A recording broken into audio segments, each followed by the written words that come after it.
Hey, what's up, everyone? It's John Samuel, and welcome to All Access Live.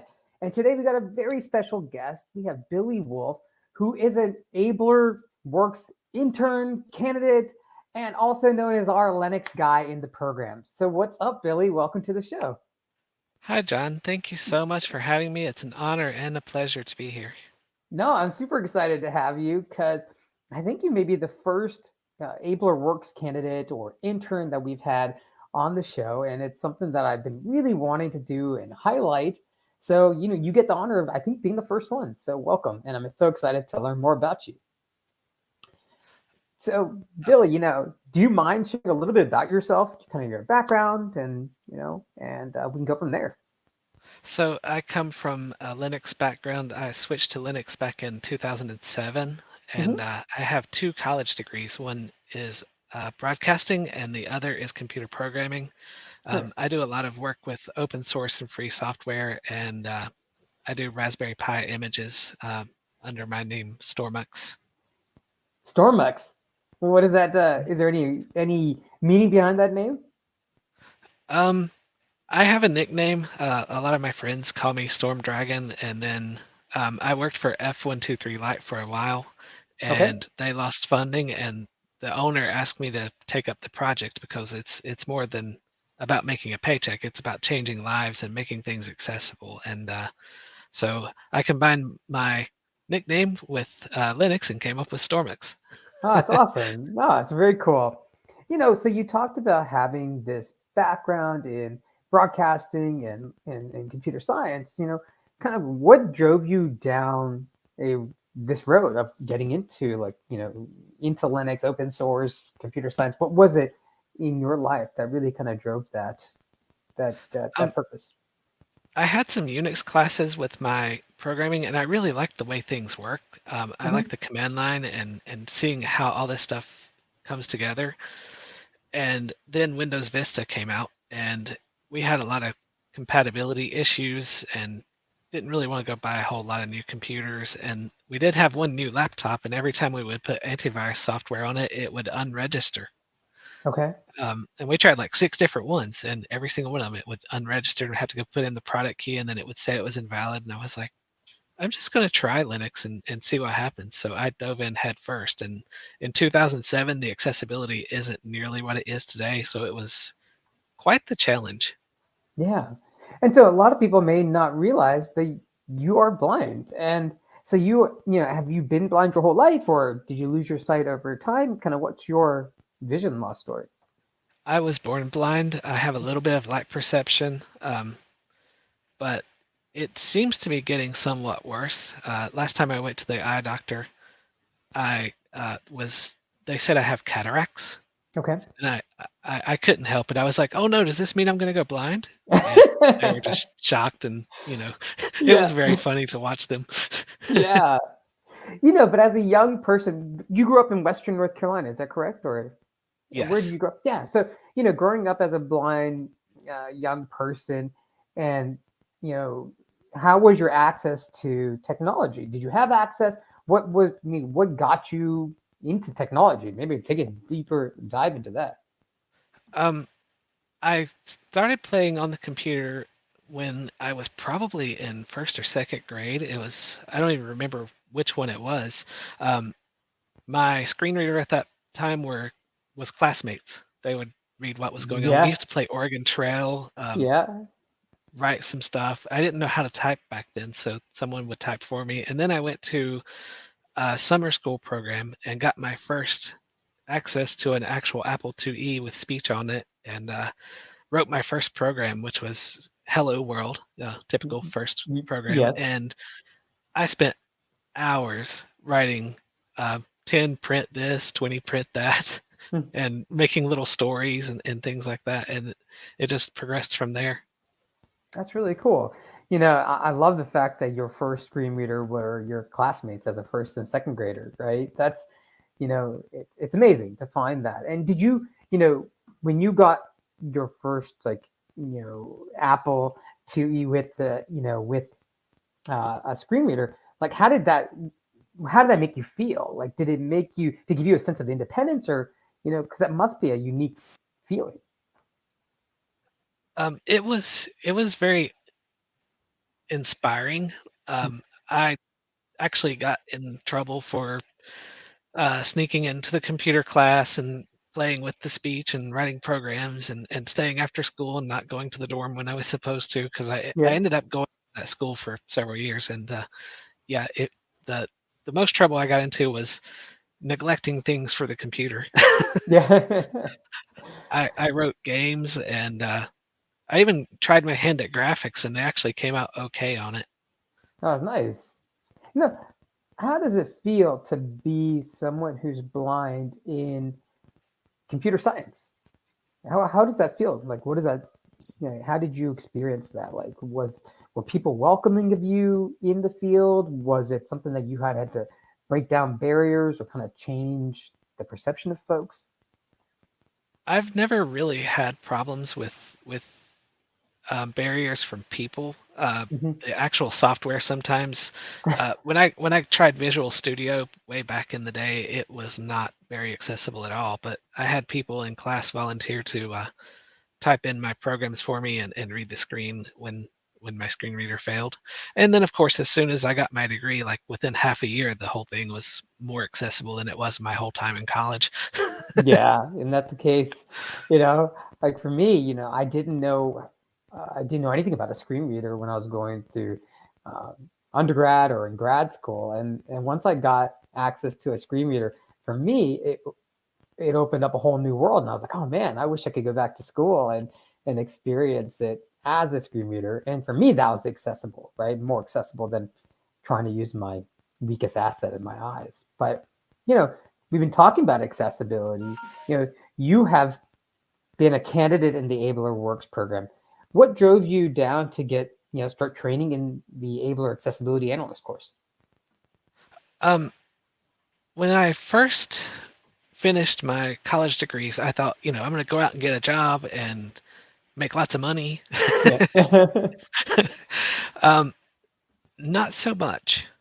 Hmm. I've had a lot of problems finding jobs. In fact, um, there's a story that I tell people sometimes when I tried to get a job at this one corporation and actually got hired until they found out that I needed a screen reader, and then Yeah. suddenly they didn't not hire me because that'd be a clear ADA violation or whatever. But they moved the job uh, to where it would be like a 4-hour commute each way. Hmm. So I still had it, but there was no way I could do 8 hours of travel, 10 hours of work. You Yeah. know, that doesn't leave much time for family and stuff. Yeah. I had the most luck finding work in other countries than the U.S. Actually, I worked for Brazil and Australia, and here it's not been such a good experience. But Yeah. then um, my DSB counselor told me about Abler, and I was like, sure, I'll try it, and it has really been a game changer. Really. In what sense? Well, I've talked to more than one person in Abler who, when they find out what I can do and all my qualifications, they're like, it's amazing someone hasn't snatched you up like, 10 years ago. You should already be placed somewhere and working.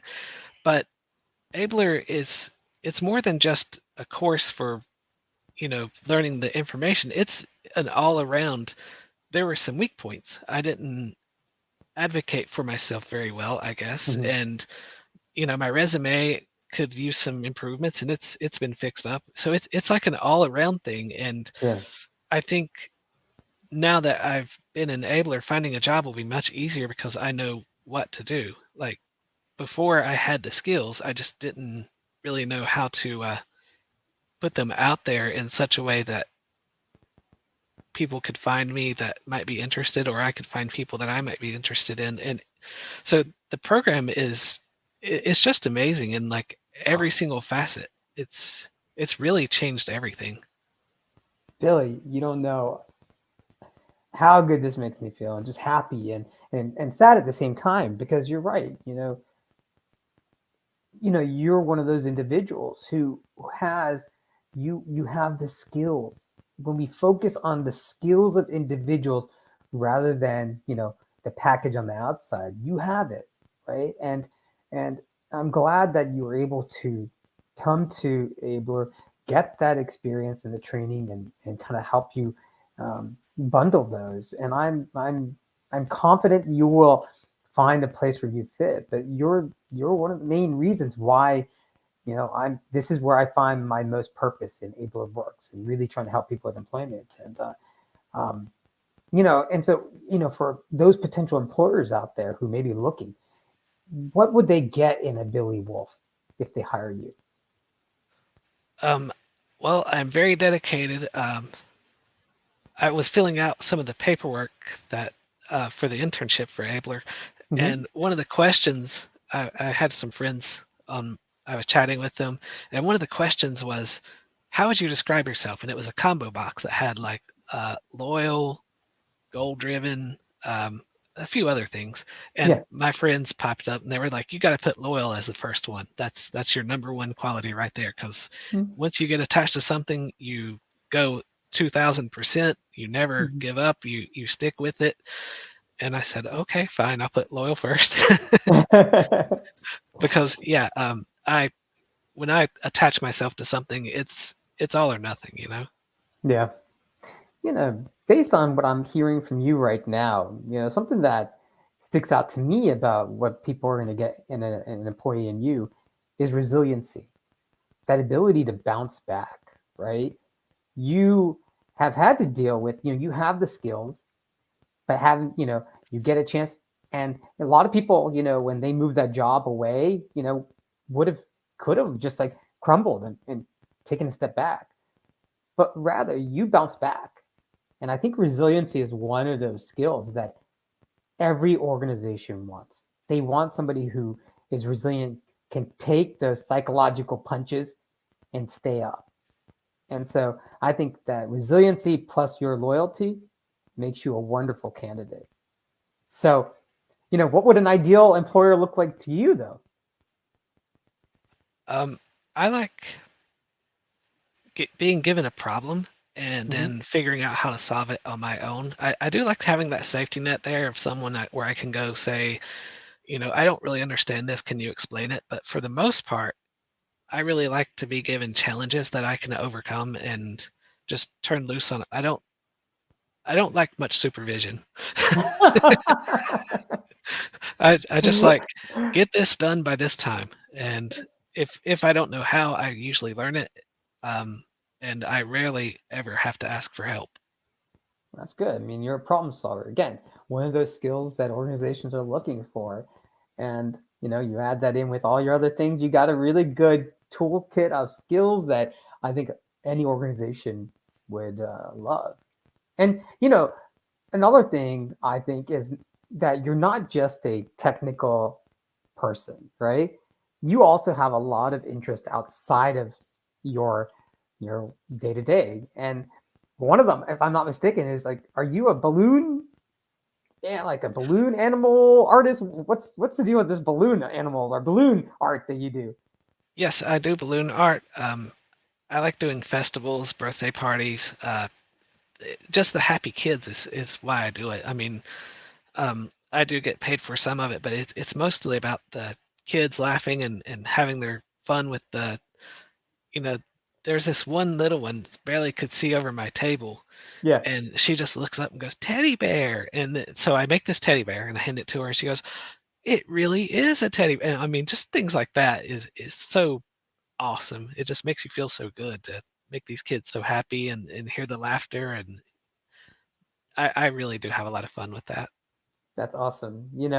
I think that same feeling that you get from creating those balloon animals for that little kid, that feeling of feeling good is what I'm feeling from talking to you and learning about your experience with the Abler Works. So thank you for giving me that feeling.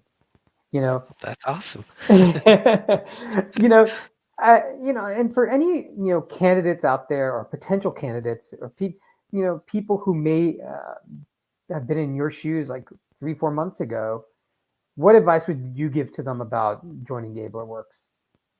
I would say if you can join Abler, do so. It doesn't matter your level of experience, whether you're a beginner, someone who's freshly out of high school or college or whatever and looking for work, or if you have years and years of experience. I mean, I've worked for many years now. I've had several different jobs. Finding them was hard for me, and Abler, I think, is the all-around package. It's what you need to become employed. It's I can't say enough good stuff about it. It's really like there aren't enough words to describe how awesome this program is. Oh, thank you, Billy. And so, Billy, now that I have you here, what can I do to help you in your job search? What would you like from me? Um, well, I don't know. Everything's just covered already. I mean, from resume to LinkedIn profile to job shadowing, it's all there. I don't really know how do you perfect perfection. Well, Billy, I want you to know that I'm here for you, and I will leverage my community, my the supporters I mean, we've been blessed with so many amazing folks in our community who not only helped me and Abler, but just our community. And I will put everything behind you, man. And I can't wait to see where you go. And I'm so proud of you. And I can't thank you enough for bringing me joy and and highlighting the amazing work that Shannon and Liv are doing in that Able Works program and your cohort. I mean, you have a really strong cohort I feel that love between y'all, and man, I am just so thankful. And I wasn't expecting this, but you made me just the happiest I could ever be. So thank you, Billy. That's great. That's really awesome. And I do have to say that the people at Abler are part of what make it so awesome. I mean, Shannon and Liv, find me a better teaching team than those two together, and I don't think there's one out there in the world. They're so awesome. And then Kim, Yeah. she's great too, and always willing to help. And all the videos that she's in for Thinkific, I mean, it's you just have an amazing team of people. There's all of them are just how do you find that many awesome people all in and put them in the same team? It's just amazing. No, thank you. You're so right. They're an amazing team. But thank you, Billy. I wish you all the best, and I will be there for you, cheerleading you all the way, and opening up my network to you. And with that, I want to thank Annie for your support and helping to share Billy's story and everything you do behind the scenes, Annie. And thank you all for tuning in. If you're interested in getting in touch with Billy, check him out on LinkedIn, connect with him, reach out to him, get his resume, interview him, meet him. Let's get Billy hired. Let's do that. Hashtag get Billy hired. So thank you, Billy, for everything. And uh, I'm so proud of you. Thank you, and I really appreciate being on the show today. All righty. Take care, and we'll see everyone. Bye.